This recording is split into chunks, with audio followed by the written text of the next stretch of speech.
probably any woman who's been in business would tell you that she was held to a different standard. I heard a woman earlier today describe it as the Goldilocks syndrome: too aggressive, not aggressive enough; too hot, too cold.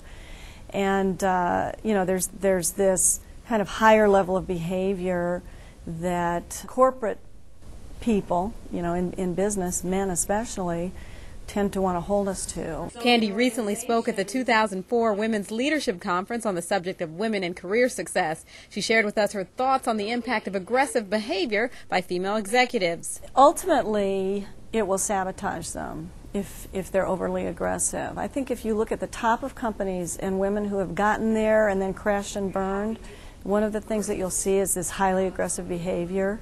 Now, Candy's not just pointing fingers. She says she's certainly been guilty of some of these mistakes herself. You could just about name it, and I was guilty of it. I mean, I behaved like the boys. I could swear like a trooper.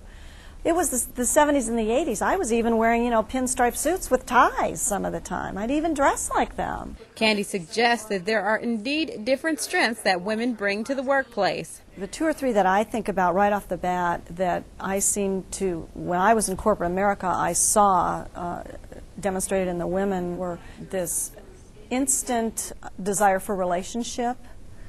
For example, if you were in a negotiation, a man tends to look at that as a win-lose proposition. At the end of a negotiation, there's a winner and there's a loser. A woman instinctively tends to look at ways that both sides can win. And that's a very powerful thing to do. And the second top strength? The second area I would say is using your intuition.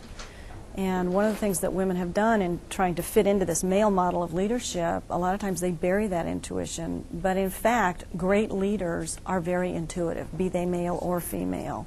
Because let's face it, you just don't get all the information and all the data to make a completely objective decision. And when you're in high leadership positions, the world is no longer just black and white. Most of the world is gray. Most of the decisions you have to make are between shades of gray. And your intuition can make a great difference between making a good decision and a bad one.